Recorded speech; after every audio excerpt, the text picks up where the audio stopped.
નર્મદા જિલ્લામાં ભાજપની હાર બાદ સાંસદ મનસુખ વસાવા ગરજ્યા। ભાજપ પ્રમુખ અને પ્રભારી પર કર્યા આક્ષેપ। નર્મદા જિલ્લામાં સ્થાનિક સ્વરાજની ચૂંટણીમાં થયેલી હાર બાદ ભાજપમાં આંતરિક અસંતોષ ખુલ્લેઆમ સામે આવ્યો છે।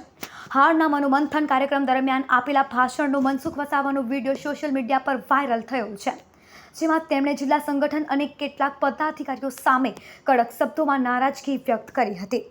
સાંસદે જિલ્લા સંગઠન પ્રભારી અર્જુન ચૌધરી અંગે ટિપ્પણી કરતા કહ્યું કે તેઓ કઠપુતળી જેવા બની ગયા છે અને નબળી બેઠકો પર મજબૂત કામગીરી થવી જોઈતી હતી। તેમણે જણાવ્યું કે ચૂંટણી જીતવા માટે મેદાનમાં ઉતરી લોકો વચ્ચે કામ કરવાની જરૂર છે। ભાષણ દરમિયાન જિલ્લા પ્રમુખ નીલ રાવ અને જિલ્લા મહામંત્રી ભોલો પર પણ નિશાન સાધવામાં આવ્યું। વસાવાએ આક્ષેપ કર્યો કે નેતાઓ કાર્યાલયમાં બેસી રહે છે અને લોકોના પ્રશ્નો સાંભળવા માટે મેદાનમાં જતા નથી। તેમણે કહ્યું કે તાલુકા અને જિલ્લા પંચાયત જીતવા માટે કાર્યકરો વચ્ચે જવું જરૂરી છે।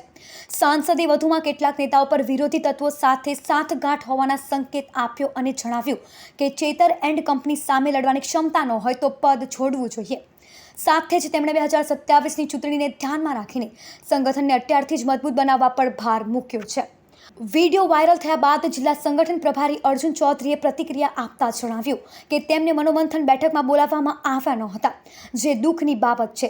તેમણે કહ્યું કે સાંસદ મનસુખ વસાવા અમારા વડીલ છે, પરંતુ અમારી સામે કરવામાં આવેલા કેટલાક આક્ષેપો ખોટા છે। અર્જુન ચૌધરીએ વધુમાં જણાવ્યું કે તેમને ચૂંટણીના માત્ર 5 દિવસ પહેલા જિલ્લા પ્રભારી બનાવવામાં આવ્યા હતા, છતાં તેઓ સંગઠન સાથે મળી પરિસ્થિતિ સુધારવાનો પ્રયાસ કરશે।